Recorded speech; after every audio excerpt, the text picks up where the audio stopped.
Alors il y a dans mon cœur, je parle de quelque chose qui est là, ça fait un temps déjà, et c'est fallait que ça brûle pour pas exagérer mes mots. Mais c'est là dans mon cœur. C'est le travail. Parce que je suis convaincu qu'avant de donner de la nourriture aux autres, c'est ce qu'a appris Élie. C'est ce qu'ont appris tous les hommes que Dieu a utilisés. Dieu les a d'abord nourris eux-mêmes. Je crois que le ministère passe d'abord par se nourrir soi-même. Parce que je le dis, et je le prêche, les frères, je le dis, on ne peut pas faire grandir une assemblée si le ministère ne grandit pas. Quand je parle de croissance de vie de Dieu. Vous le comprenez bien. Votre Paul le dira à Timothée, de toute façon, ses conseils merveilleux.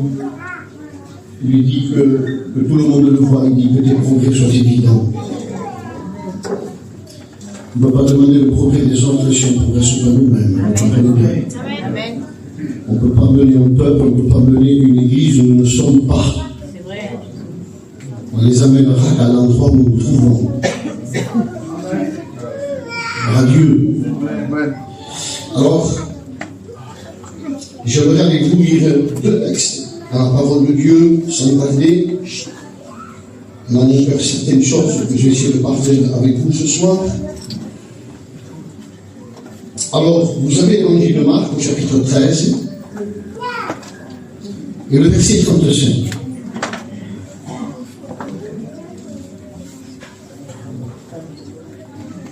Je vous ai dit ceci.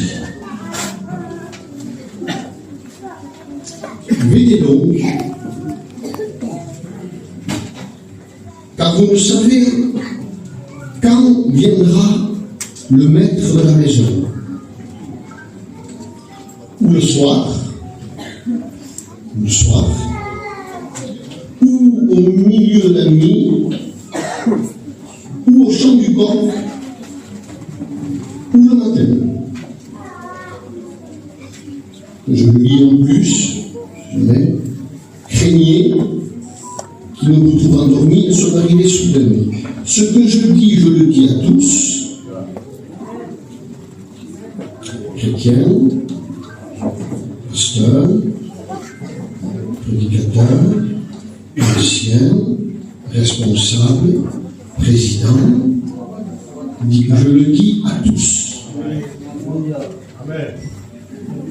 À tous. Un titre n'est pas une sauvegarde. Mais je le dis à tous, veillez. 2 Timothée, dans celui-là vous le connaissez tous, au chapitre 3, et verset 1er. L'apôtre Paul s'adresse à Timothée et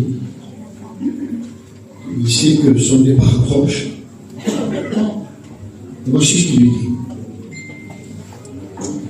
Sache, il dit, que dans les derniers jours, il y aura des temps difficiles. Car les hommes seront égoïstes, amis de l'argent,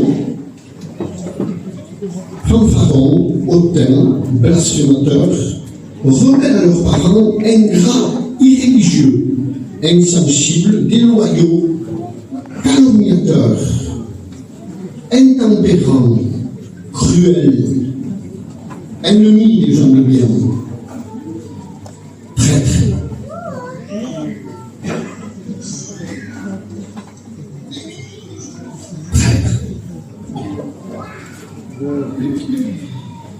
J'appuie le mot traître, vous voyez pourquoi. Emporté,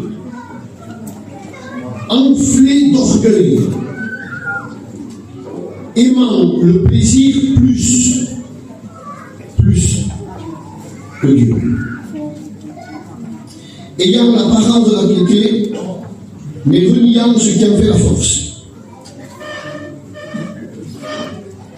Alors, en tant que pasteur, on donnerait un conseil au pasteur qui aurait cette église-là, avec des gens pareils à l'intérieur.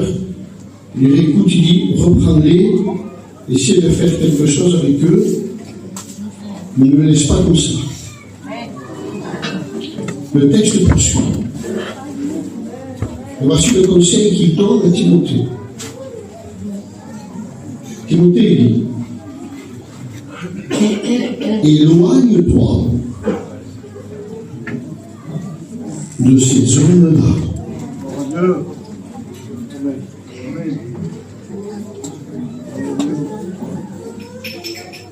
Éloigne-toi de ces hommes-là. Quelle responsabilité, les frères? Le ministère. Quelle responsabilité nous avons ce soir, et elle est incombée de vous apporter ce qui, dans mon cœur, je crois, pourrait nous être salutaire à tous. J'ai rien de nouveau aujourd'hui souvent. Rien. Rien de nouveau. Ne vous attendez à rien de spectaculaire. Alléluia. J'ai uniquement ce que les anciens ont transmis. Je le dis souvent, ça aussi.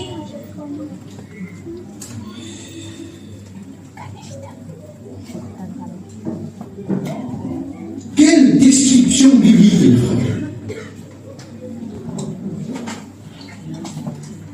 Vous comprenez bien que ceux qui font, le Seigneur avertit, il dit, voici ce qui va se passer dans les derniers temps. Alors, quand il parle de derniers temps, frère Lucien qui est là pourrait vous le dire mieux que moi, vous savez que le mot dernier temps a commencé depuis que le Christ est venu. C'est là qu'il est employé. Puisque la Bible dit que Dieu, dans les derniers temps, nous a parlé par le Fils. Vous avez encore des textes, on ne citera pas ici, qui nous disent que les temps derniers ont déjà commencé, déjà depuis ce temps-là. L'apôtre Paul nous parle des derniers temps. Or là, vous avez les derniers temps, et dans les derniers temps, vous avez des saisons. Il y a des saisons. Dans l'année, vous avez des saisons. Et bien, dans ce temps des derniers temps, il y a des saisons. Et l'apôtre Paul annonce une saison. Bibliquement, il va nous décrire quelle sera l'étape finale de ces derniers temps.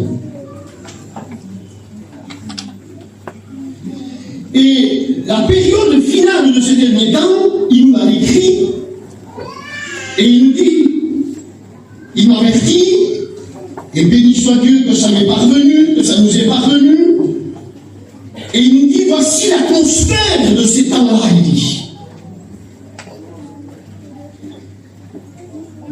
Et en décrivant cette période, il dira, il m'avertit, et le Seigneur il dit tout, il dit attention, parce que ça va être des temps, le mot c'est difficile. La dernière période va être compliquée. Alors je vais relever certains mots pour vous en faire part. Il dira, ce sera maintenant des temps fâcheux. Il emploie la même expression par rapport à ce mot qui en réalité nous dit aussi dans la Bible espagnole, le mot dangereux. Des temps dangereux, il dit. Les derniers temps sont des temps dangereux. On le retrouve dans Matthieu 8, 28 quand il parle des démoniaques, de ceux qui sont possédés, les démons de Galahad. Il est écrit, il emploie aussi le mot dangereux, voilà, ça veut dire le mot agressif, brutaux, sauvage, comparé à des animaux, extrêmement violents, féroces. Le mot décrit un état qui est alimenté par des mauvais esprits. Et il nous avertit, attention, il dit, parce que cette période va être compliquée. Or,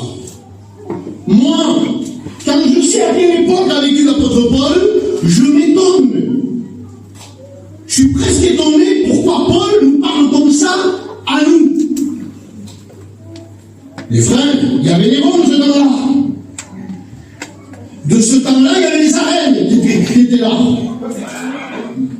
Et de ce temps-là, on prenait nos frères chrétiens, on les mettait dans les arènes, on faisait sortir les lions, les mamans avaient leurs petits bébés dans les bras, et en tant que chrétiens, en tant que témoins de Jésus-Christ,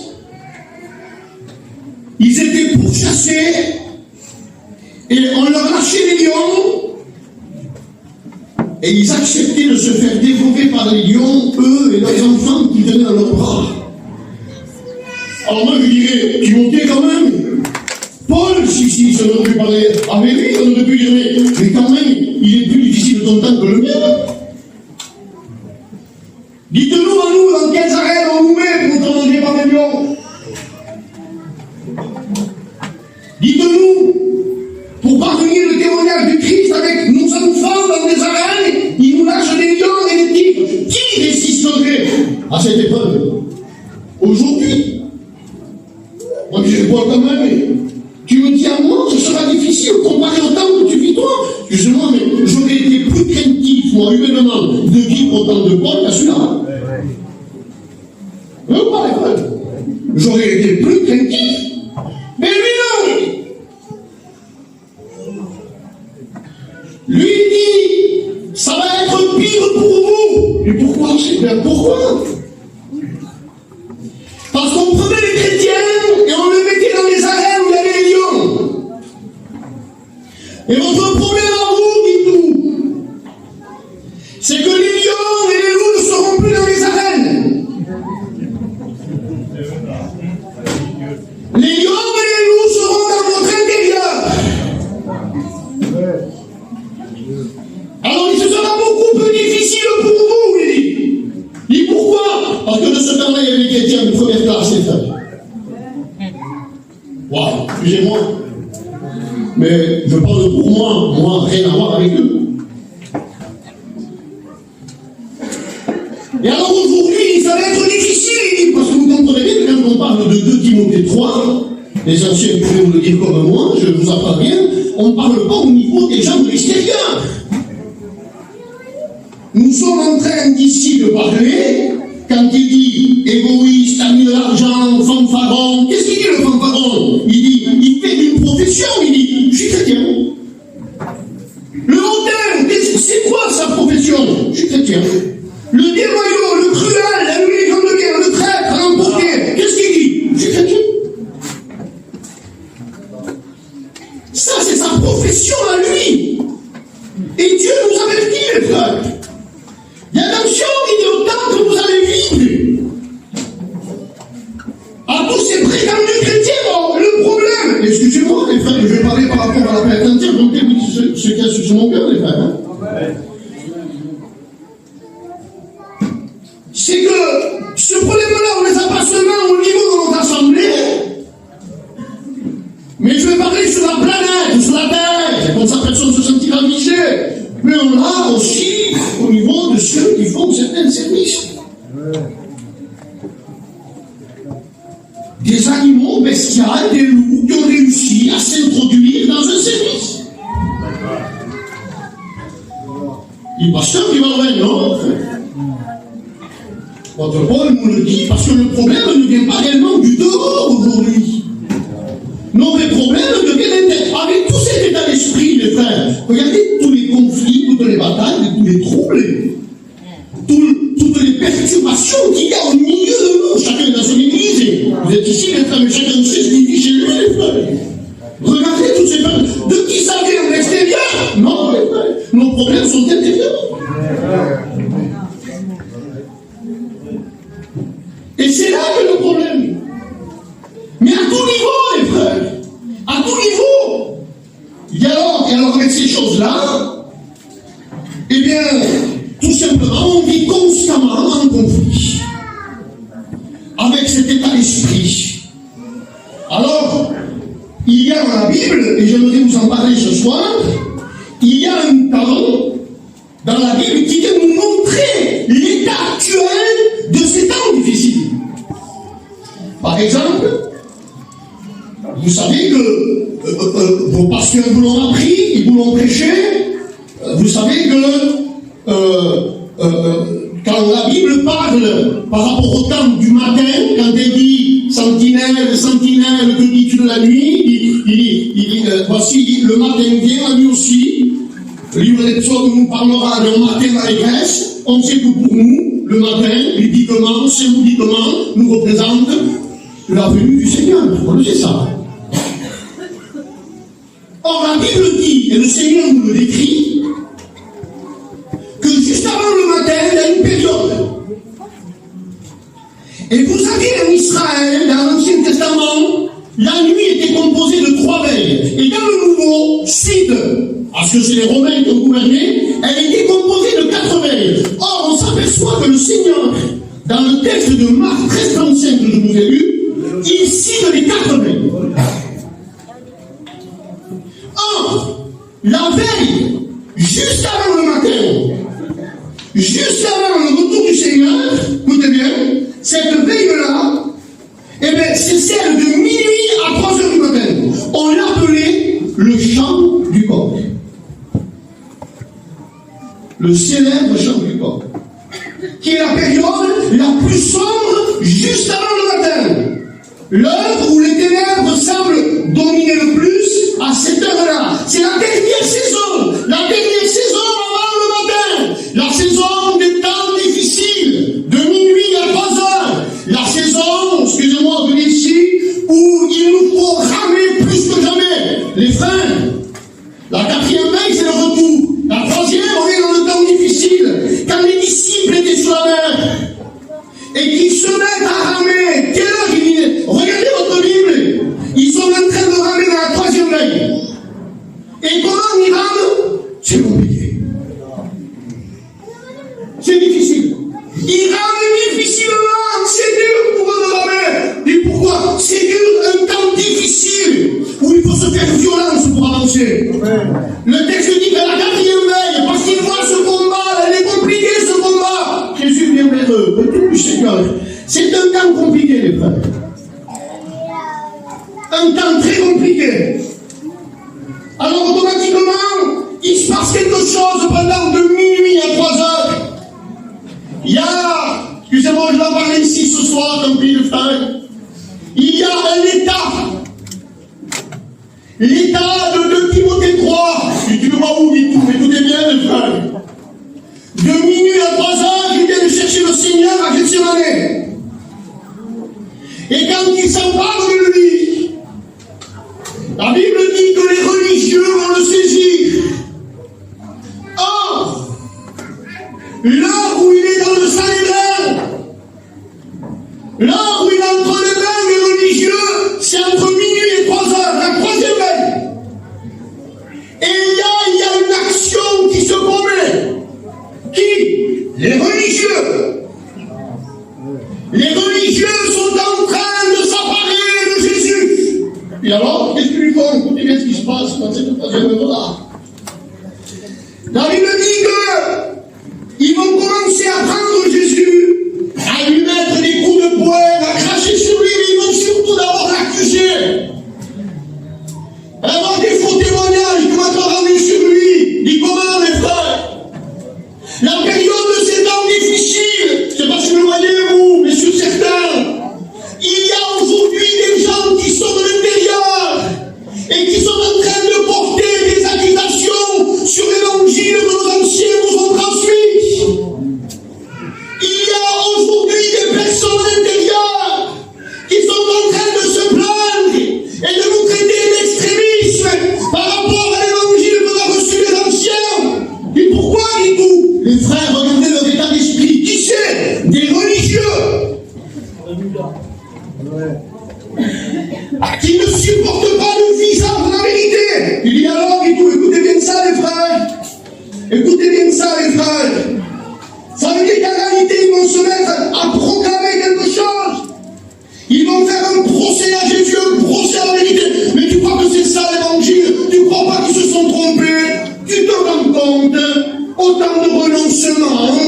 Tu te rends compte, toi, qu'on n'a pas le droit d'aller dans le mariage pour danser? Tu te rends compte, ton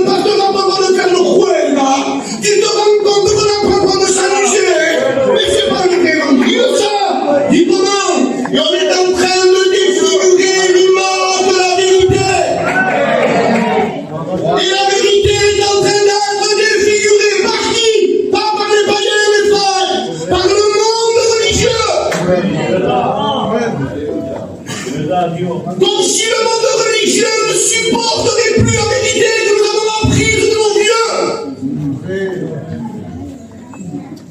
il dit alors, pasteur, j'y viens, à coup de poing, Seigneur, à coup de poing, ou pas coup de poing, Seigneur, ça suffit. Un coup de poing, c'est quelqu'un qui ferme sa main. J'ai voulu voir les frères. Alors, c'est un peu bizarre, mais j'ai voulu voir. Le coup de poing, c'est fermer sa main. On ferme sa main. C'est un signe d'égoïsme. C'est un signe d'égoïsme.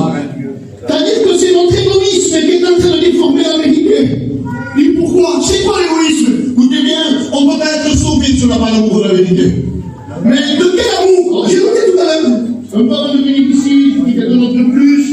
Et je notais, il dit comment? Mais c'est quel amour quand il dit l'amour de la vérité? Écoutez bien, l'amour de la vérité, vous comprenez bien que c'est l'amour agapé. Quelqu'un qui aime la vérité, il aime de l'amour agapé. C'est quoi cet amour agapé? Et puis j'ai regardé, j'ai cherché, vous comprenez bien, on invente bien, on apprend les phrases. L'amour agapé, c'est un amour inconditionnel. C'est-à-dire, nous sommes livrés à la vérité sans condition. Quelqu'un qui est attaché à la vérité ne donne pas de condition à la vérité. Inconditionnel. Il accepte tel qu'il est. Vous avez un profond attachement. Un engagement de la volonté. C'est surtout pas un amour romantique. Hein? Attention à tout ce romantisme, s'il vous plaît. Il y a trop de romantisme chez nous, cantique romantique, moment romantique, et puis en réalité, dehors, c'est toute autre chose après. L'évangile, c'est pas du romantisme, les frères. L'évangile, c'est un amour qui est attaché profondément à la vérité. Un profond attachement. Il est sacrificiel, inconditionnel, ça veut dire qu'il suit en toutes circonstances et sans discussion. On n'a pas discuté. Vous se disait, c'est comme ça, oui, on se souvient. Là, on est d'accord, on ne va pas. Or, quand il est dit que l'amour se refroidira, vous comprenez bien que non seulement il se refroidit à tout niveau, mais il se refroidit surtout par rapport à la vérité. Et quand il se refroidit par rapport à la vérité, c'est plus l'amour inconditionnel, là. C'est l'amour qui met des conditions. Et pourquoi? Parce que Timothée nous dira, vous allez voir, c'est plus le même mot. Les amitiés, les hommes seront un premier égoïste. Or, le mot égoïste là, c'est l'amour éros. C'est-à-dire quelqu'un qui cherche à satisfaire ses appétits. Il a bien. Et alors, et comme son amour diminue pour la vérité, le Seigneur vous avait dit, puisque l'amour va diminuer pour la vérité, il y en a un autre qui va augmenter. Lequel? L'amour de moi.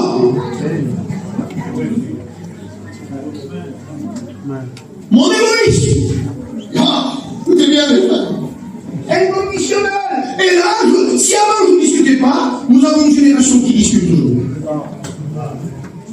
Un texte dira, mon peuple, il est comme ceux qui discutent avec des souverains sacrificateurs. Jamais d'accord. Il y a un besoin de satisfaire ses appétits charnels. Le souverain dit, il faut vivre, tu comprends, il faut vivre. Frère, d'accord, il faut vivre. Mais notre vraie vie est dans le ciel déjà, les frères. Nous sommes des citoyens du ciel. Notre seul objectif, c'est le ciel. Vivre pour Dieu, les frères. On ne s'installe pas sur la terre. Et celui que le péché soit là, les frères, on les voit les installer de la terre. On s'installe avec des projets de 3 ans, de 5 ans, de 10 ans, de 15 ans. Pour mon fils, pour le petit-fils, le petit-fils. Il dit, Seigneur, pour l'espérance. David disait, David, je veux réveiller l'aurore. Il disait, oh oui, je veux pas que ce soit les signes qui me réveillent, moi. Je veux réveiller le retour du Seigneur. Je veux te réveiller, Seigneur, viens. Pas d'installation sur la terre. Viens à nous, les frères. Viens à nous. Je sais pas comment vous le dites, viens à nous. Attention à ceux qui s'installent, les frères. Alors on fait un procès à la vérité. On porte des témoins, on est en train, il y a une attaque aujourd'hui contre le vrai évangile, excusez-moi. Pardon du mot, mais c'est écrit, on lui crache dessus. Et comment c'est écrit? À coup de poing, à gifle. Il Dit alors, regardez la suite de l'épreuve. Alors automatiquement, pourquoi? Parce que c'est cette vérité que nous aimons entendre. Cette vérité avec laquelle on est tellement attachés. Elle est devenue tellement gênante aujourd'hui. Le Seigneur, elle nous gêne. Elle nous dérange. Elle dérange la vérité. Automatiquement, à force de coup de poing de notre égoïsme sur la vérité, nous avons dénaturé, meurtri la vérité.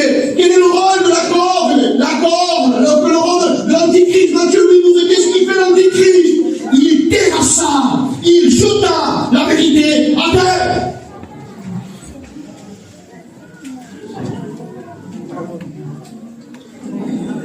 Allez, le texte, les frères. Et qu'est-ce qu'il y a derrière cela? Ah, écoutez bien, derrière tous ces religieux, je vais employer le mot parce qu'il y a une version qui en parle. Il y a un hurlement. Là, une pensée sur mon cœur qu'il faut que je vous partage, les frères et les sœurs. Il y a un hurlement. Quel hurlement? Écoutez bien. C'est qu'au bout d'un moment, Jésus rentre à Capernaum. Et quand il rentre à Capernaum, il rentre dans une réunion, dans une synagogue. Dans la fois, il y avait 500 synagogues dans le coin qui étaient éparpillées. C'est comme aujourd'hui, nous, les salles qu'on a, il y avait des synagogues. Et puis, il y a pas peu de papier. Et puis, au bout d'un moment, quand le Seigneur rentre, il aimerait faire un point là-dessus.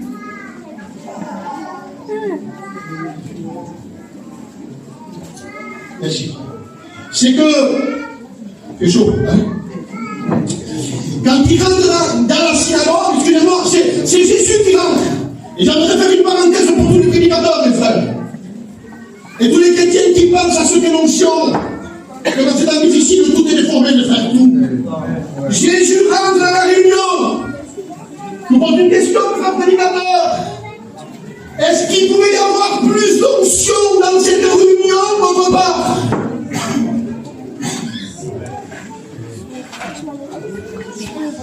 Il n'y avait plus d'onction. Il ne peut pas y avoir plus d'onction que dans cette synagogue-là. Jésus, c'est l'onction même. Or, quand il entre, les chaises se viennent de par l'air. Il n'y a pas de ménage. Les gens commencent pas à crier, à se révolter à droite à gauche. Pas du tout. L'onction rentre. Qu'est-ce qu'elle fait, l'onction? Elle ouvre le livre.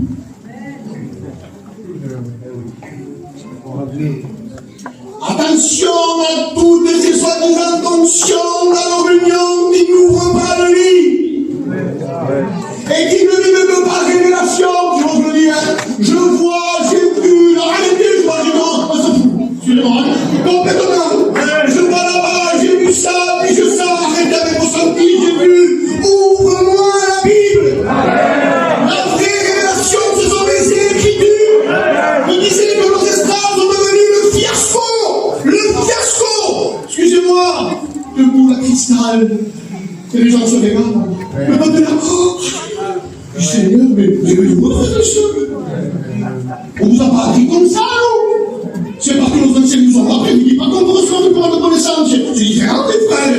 Mais ceux qui prient chez nous, c'est à tous vous priver. Les Écritures. Amen. Les gars qui lisent ici peu les Écritures, ils ne prêchent pas révélation. Alors le problème qu'on a aujourd'hui. Alors, on est béni, t'as vu ce qui arrive, je te dis oui, alors, ça crie, on est béni, c'est sorti, il n'y a pas de changement, il n'y a pas de réparation, il n'y a pas de pardon, alors, puis c'est ça la réunion bénie. Excusez-moi, je le dis, alléluia. Et je le prêche. Amen. Attention qu'il n'y ait pas de magicien chez nous, les frères. Le mot magicien, c'est le mot, ça veut dire sorcier. Sorcier, ça vient de mot, je ne sais pas que je crois que c'est le mot grec, vous avez le mot pharmacie, sorcier, pharmacie. Et vous avez les mots qui sont là, ça dit drogue. Drogue, les sorciers qui droguent les gens. Mais oui, les frères, vous avez des réunions, on ne sait pas sous quelle notion ils sont là, mais ils sont drogués, les gens. Je sais bien, qu'est-ce qui se passe là? Ils sont là, se baladent de côté, ça tombe là-bas, ils sont de côté. Et on dit, c'est béni! Arrêtez, s'il vous plaît. Restons bibliques, les frères. Restons bibliques, les frères. au reste biblique. Alors il y a un hurlement là, pourquoi tu parles de cet hurlement? Il rentre Jésus. En une seule manifestation qu'il a, il ouvre, et quand il ouvre le livre, qu'est-ce qui se passe? Il y a quelqu'un assis parmi les bancs. Un possédé. Ce gars, un possédé parmi les bancs. Oui, non. Et jusqu'à maintenant, il s'était jamais manifesté. Le Seigneur Jésus, il était assis dans la réunion, il écoutait tranquillement. Il a fallu que la vérité vienne pour qu'il soit dévoilé. Mais Jésus n'a pas fait le viseur, hein. Je m'en veux aussi. Comment? Il n'a pas fait 60 ans non plus. Toi là-bas. Il est rentré, il commençait à faire sa réunion, lui. Jésus, tu savais pas qu'il y avait le possédé assis là-bas? Oui. Ah bon? T'as attendu quoi alors? J'ai attendu le fait des Écritures. Parce que c'est elles qui vont le dévoiler. Ah bon? Tout à fait. Il faut arrêter de faire avec ses viseurs. Vous en supplie, les frères. C'est des violents spectacles à théâtre. Oh non, même pas! On regarde ce qu'on a reçu, les frères. Il y a des choses qui viennent de loin, de droite et de gauche, qui essaient de rentrer dans les assemblées, qui étaient gardiens dedans, qui disent non, ça part chez nous. On garde nos églises et frères avec les Écritures. Garde nos églises avec les Écritures. Et là, j'y viens, mes frères. C'est quoi ce hurlement? La Bible dit que, alors vous avez un mot, l'esprit qui est là, pour moi ça représente le religieux, on peut le comme vous voulez. Il est là et pour le moment il va se mettre à crier, il s'écria. Et quand il est parlé des Gadariniens, c'est le mot hurler. Il hurlait. Le mot hurler, c'est là, puis c'est écrit là. Oui, le mot hurler. On peut regarder que le mot hurler, regardez le frère, je regardais qu'en réalité, ça désigne l'animal hurler. Et l'animal que ça désigne, c'est le loup. Un loup qui hurle à l'intérieur. Et voilà les loups, les frères. Ils hurlent quand la vérité est proclamée. Les loups vont commencer à se manifester, à s'agiter quand la vérité est proclamée. Oh, il y a l'hurlement. Regardez l'hurlement. Ils vont dire à Jésus, ils vont dire, hey, qu'est-ce qu'il y a entre nous et toi? J'ai regardé cette version, les frères. Et entre nous et toi, ça veut dire ça. Ça veut dire, hé, Jésus va dire, laisse-nous tranquilles. Voilà l'époque que nous vivons. Voilà l'époque des temps difficiles. L'époque des hurlements des loups dans l'intérieur qui sont en train de dire à la vérité des péchés, laissez-nous tranquilles. L'esprit religieux, laissez-nous tranquilles. Ésaïe dira, 32, je lance aussi ces textes-là. Et il veut dire, ne nous annoncez pas ce qui est vrai, ne nous révélez pas de vérité, dites-nous des choses flatteuses, annoncez-nous ce qui nous plaît, faites-nous rêver, profitez-nous des illusions. Alors Sandy nous dira, ils haïssent ceux qui les reprennent à la porte. Il dit comment? Aujourd'hui, chacun a son pasteur, chacun de son ancien, à partir du moment où on va dans leur direction. On se fait des choix, aujourd'hui, chacun a son carnet. Quand quelqu'un va dans une direction, c'est bon, quand quelqu'un me dit non, c'est fini, c'est fini. C'est terminé. Laisse-nous tranquilles. Le hurlement, laisse-nous tranquilles. Mais j'aimerais dire à mes frères serviteurs qui sont là, au peuple, l'Éternel a placé sur les murailles de Jérusalem, il a placé des gardes. C'est écrit. Et pourquoi tu les as placés? Pas pour faire les beaux réunions publiques, vous le comprenez bien. Pas pour se faire une réputation avec l'évangile, vous le comprenez bien. Pourquoi il les a placés? Je les ai placés pour qu'ils te rappellent le souvenir de l'Éternel. Pour qu'ils te rappellent ton souvenir. On vous l'a parlé des prophètes, il dit, écoute-moi, il dit, tu vois tes prophètes de la Bible. Ils ne t'en étaient d'aucune utilité. Comment le prophète n'est pas utile? Eh bien non, il dit, pourquoi? Parce qu'ils n'ont pas mis ton utilité à nous. Ils t'ont pas cité le texte de 2 Timothée 3. Ils t'ont pas dit que laisse-nous tranquille. On n'est pas d'accord avec ce texte-là, nous. On n'est pas d'accord avec ce hurlement de laisse-nous tranquille. Parce que les gens qui parlent laisse-nous tranquille, cet état d'esprit, je vais vous en parler juste 5 minutes si vous le permettez. Cet état d'esprit-là, écoutez bien, alors béni soit Dieu les frères pour la Christologie, béni soit Dieu pour l'eschatologie, trouvez-vous, hein, autour du Seigneur. Seigneur, tous contre le Christ, allez-y, vous encore, et encore, et encore. Béni soit Dieu qu'on apprend aux chrétiens, on veut qu'ils sachent. Mais nous sommes en train de remplir aujourd'hui nos chrétiens d'une connaissance qui est en train d'enfler. Une connaissance qui n'édifie pas. Alors que la prédication doit être faite. D'encouragement, il n'y a pas de problème. Mais de répréhension et d'exhortation. Je me demande d'où nous sont passées les prédications de répréhension, les frères.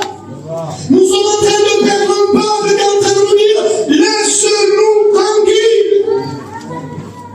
Quel est le mot, Vitou? Quel est le mot? Tu vas vous le dire, les frères. Quel est le mot? Quel est le mot? Amos avait un double problème. Il avait avec le peuple, mais il avait aussi avec un certain sacrificateur. Alors ce sacrificateur-là, il lui dit, écoute-moi, ici tu prêches pas ça, Le sacrificateur, il avait été créé. Il n'avait pas ordonné par Dieu, lui. Excusez-moi, mais il y a des sacrificateurs qui sont créés. Et comme ça. Ils sont créés. Et lui avait été créé du temps de Jéroboam. Amos faisait partie du temps de Jéroboam. Et puis, au bout d'un moment, ce sacrificateur-là, il entend prêcher Amos, il entend le message de répréhension. Et le sacrificateur lui-même, il dit Amos. Il dit oh. Il dit, va-t'en de là, il dit, avec ton message. Va-t'en dans Judas. Pourquoi? Parce que les paroles que tu prêches sont trop dures pour être entendues par le peuple. L'eau despache. Comment? Le sacrificateur fait despache à autre? Sacrificateur fait despache, il fait partie de notre pasteur. Il dit pourquoi?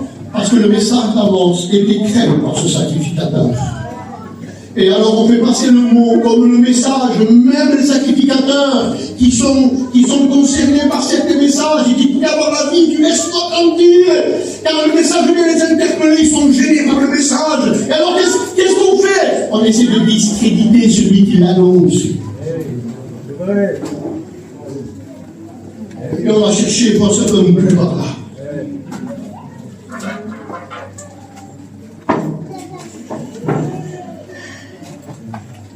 Laisse-nous tranquille. Pendant que Jésus est dedans, je vais arrêter avec ça, les frères. Pendant ce temps-là, regarde, Jésus est dedans, il y a quelqu'un d'autre. Eh oui, vous savez qui c'est qui adore, Qui c'est qui adore, les frères? Notre très cher frère Pierre. Mais qu'est-ce que tu fais dehors? Mais tu viens de lire, si, quelque chose.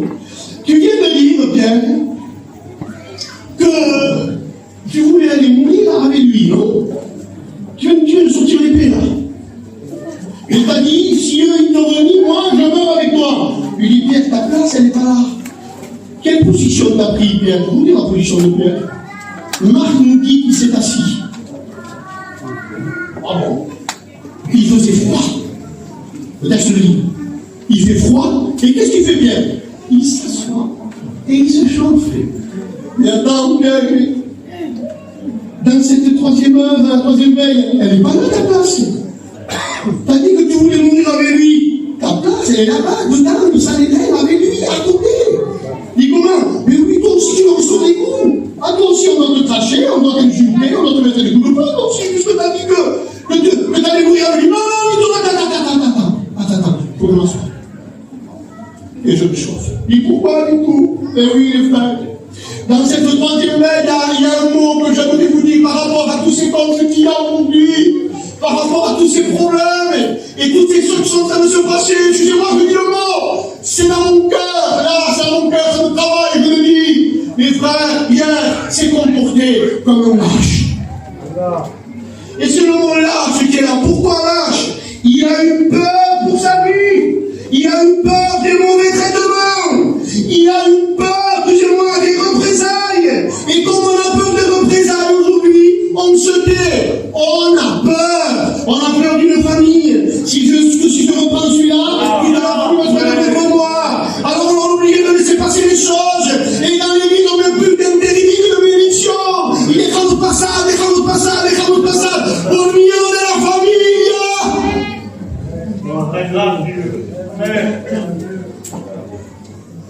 Ça me manquait de rien, mais j'ai eu plein d'églises, je sais comment ça se passe, des frères. Toute ma vie, je l'ai tenu, toute ma vie, encore aujourd'hui, on sait comment ça se passe, les problèmes avec les familles, en gros, quelqu'un, l'autre, le frère, de voir, pourquoi t'as dit ça, pourquoi t'as dit ça, les gens sont contents, et comme, excusez-moi, à Dieu dit qu'il y a des mercenaires, il y a des déserteurs, et bien, dans le fait de se confronter pour garder la vérité, garder ce qui est dans l'église, ça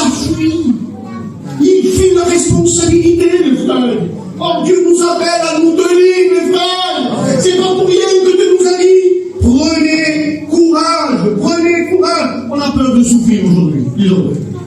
Peur de souffrir. Oh, écoutez, je m'adresse aux petits étudiants, si vous le permettez bien. C'est là, ici, parmi nous. Les frères étudiants. Entre qui, comment vous aviez Gazi, lui. Pour le moment, il est allé Élysée. C'est pas le nom de qui, hein. Il est allé Élysée, le grand Élysée. Celui qui voulait la double fonction qu'il y avait sous lui. Et pour le moment, il y a un problème avec un enfant qui meurt. Je coupe vite. Et alors, Élysée, première mission qu'il donne à Gazi. Il dit Gazi, tiens, prends mon bâton. Cours là-bas, tu le mettras sur l'enfant et il reviendra à la vie. Gazi, tout content, lui. Ça y est, c'est ma première mission. Moi, je dis, du cours. Voyez-vous, alors même, on va faire un miracle. On va ramener les gens à la vie. Il a son bâton, lui. Il court avec son bâton, il court. Il est content. Il va peut-être avec personne. Il n'a qu'une idée, vite faire son miracle. Faire son miracle. Ah oui, tout à fait. Même que quand il arrive là-bas, il met le bâton, il n'y a pas de miracle. Il faut pas le laisser la vie, il n'y a pas de miracle. Tu dis pourquoi? Tu as oublié quelque chose, Gazi. Tu cours après les ruptures du surnaturel, toi. Ah mon Gazi, tu as oublié quelque chose. Tu veux que le bâton, toi, hein? Tu veux que le spectaculaire, toi, hein? Oui, Gazi, tu as oublié quelque chose, quoi? Écoute-moi. Si tu ne prends pas le manteau d'Élysée, rien ne peut se passer. Et comment on aurait dû dire à Élysée, le bâton, c'est bien, je veux ton manteau. Pourquoi? Parce que le manteau d'Élysée n'était que le résultat de quelque chose qui s'est passé pour lui. Il s'est passé quoi pour Élysée? Car Élie monte au ciel, vous avez le manteau béni qui tombe, mais il fait quoi avec le ciel, lui? Il le déchire. Il y a un déchirement qui se fait. Qui dit déchirement, dit souffrance, dit renoncement à ce qu'il est, renoncement à sa vie. Et parce qu'il y a eu déchirement, il a pu mettre le manteau. Mais ça, Gazi, il n'en veut pas. Il ne veut pas le déchirement, lui. Il ne veut pas de souffrance. Il veut le miracle. Frère, on ne veut rien exercer, nous n'aurons pas le résultat. Si nous n'avons pas des hommes qui sont disposés à vivre le déchirement, peu importe par qui, si nous n'avons pas des hommes capables, qui sont capables de supporter les crachats, les coups de poing, les gifles, pour maintenir parmi nous la doctrine qui nous a été transmise. Amen. Aujourd'hui, il faut respecter beaucoup. On respecte nos anciens. C'est le mal. Les hommes capables.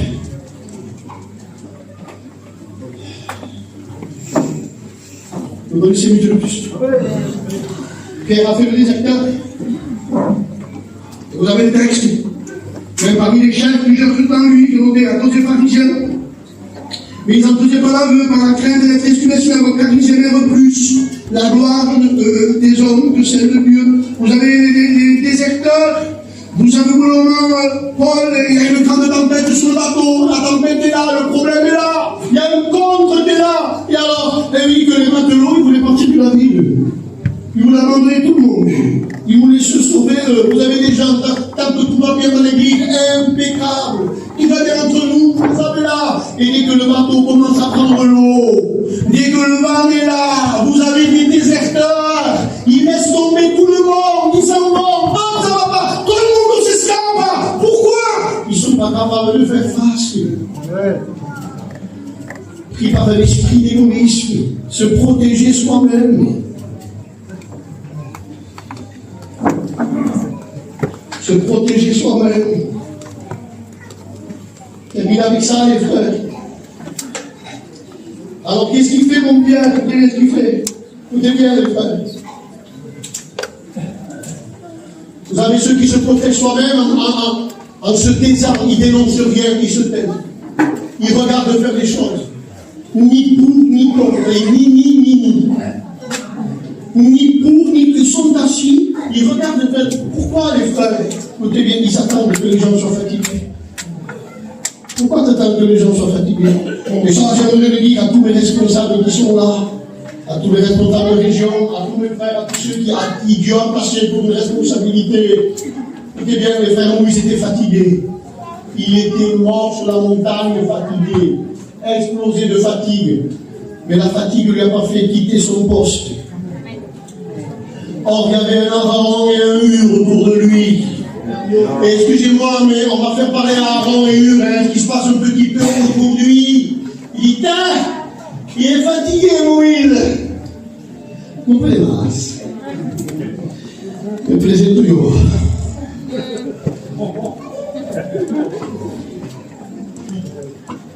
Allez, vaya un sitio. Está cansado, ¿no? Está cansado, ¿no?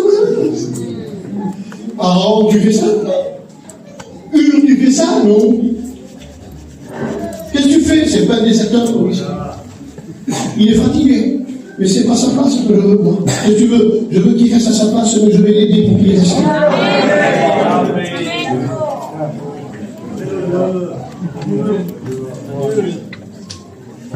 Ah bon? Il y a ceux qui sont en place, après il y a ceux qui ne sont plus. Vous comprenez bien ce que je veux dire?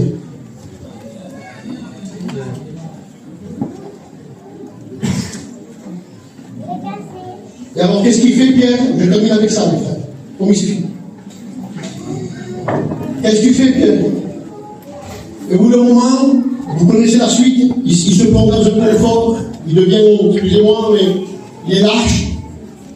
Et puis, il renie. Mais il va venir d'une façon, regardez, le confort et la lâcheté, qu'est-ce qu'elle procure? Il va renier d'une façon l'an dernier, et quand on lui dit, t'es avec lui, toi. Regardez la réponse de Pierre. Pierre, il dit, je ne connais pas, regardez le mot qu'il emploie, cet homme. Regardez ce qui se passe dans cette troisième veille. Cet homme, un peuple, je t'arrête, Pierre. Pourquoi tu dis cet homme? Tu l'as pas vu marcher sur l'eau? T'as pas entendu la voix de Dieu qui t'a dit c'est mon fils? Pierre, attends, Pierre, t'as reçu la révélation que c'est pas cet homme, c'est le Christ. C'est toi qui as dit que c'était le Christ. Et comment? Tu le considères comme quelqu'un de divin?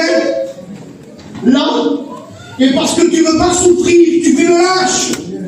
Tu vis dans un évangile de confort. D'un coup, pour ne pas souffrir, toi, tu es en train de dénaturer encore l'image de Jésus. C'est un homme, tu abaisses son image. On appelle ça quoi? Il est en train d'apostasier l'image du Christ, mes frères. Par rapport à ce que lui savait. Qu'est-ce que c'est qu'il a ramené là? Sa lâcheté. Pas vouloir résister. On a besoin d'une église qui prenne position pour la vérité, mes frères. Les frères, écoutez bien ce que je vous dis ici, je termine ce que tu dis, il est fichu, alors, Pierre, parce que la Bible dit, pour qui les temps de feu? La Bible dit, les temps de feu pour les lâches. Alors, il est fichu, Pierre. Attends. Il y a quelque chose que Jésus a fait pour lui. Il a averti avant. Il lui dit, Pierre, il dit, tu vas me renier. Je te laisse. Il dit, mais écoute, Pierre, j'ai prié pour toi. L'amour en a payé. Ah. Et là, le texte dit, j'ai prié pour toi pour que ta foi ne défaille point. Alors je dis, Seigneur, tu pries pour lui. Comment ça se fait que même en priant pour lui, il te renie? Pardon, quand même, c'est Jésus qui prie. Est-ce qu'il est exaucé Jésus le Père? Heureusement. Pourquoi le rigole? La prière de Jésus n'aurait pas été l'épée qui casse mon pied. Et vous comprenez bien que oui. Mais nous, on a tout compris à l'envers. Et pourquoi il est mort? Il dit, pas dans le texte. Il dit, j'ai prié pour toi. Il dit, pourquoi? Ce que tu vas faire, tu vas le faire, de toute façon. Ce que tu feras, tu le feras. Mais j'ai prié pour toi pour une chose, il dit. Il dit, pour que ta foi défaille point. Ça veut dire quoi le mot défaillir? Le mot défaillir, j'ai regardé, j'ai été curieux. Ils ont lu. Ça veut dire rebondir. Ah. Rebondir, oui. Vous prenez une balle. Vous la jetez à terre et qu'est-ce qu'elle fait la balle de suite? Elle touche terre en combien de temps? 1 milliard de secondes. Rien du tout. Mais elle touche terre. Elle a touché terre. Et une fois qu'elle a touché terre, elle ne va pas où? Il ne faut pas parler. Il dit, j'ai prié pour que ta foi se soit sale. pour que quand tu vas toucher terre, tu puisses vite repartir par en haut, par la repentance.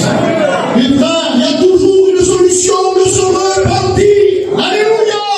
Alors peut-être on a fait comme Pierre, nous, je ne sais pas, les frères. On peut sûrement que des fois ça nous est arrivé. Mais Seigneur, je veux être, Seigneur, comme cette balle qui rebondit. Je veux repartir vers l'eau, Seigneur.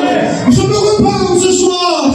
Il y a possibilité, les frères. La véritable foi, c'est pas celle qui reste à terre, elle est écrasée là, et puis elle a la boue, elle ne bouge plus. Non, frère, c'est celle qui a touché terre, de suite par la repentance. Elle repart vers l'eau, les frères. Et ça, on a la possibilité ce soir. Alléluia. On prie le Seigneur ensemble, demandez, bénis soyons mon frère Sipo, de venir bien faire. Amen.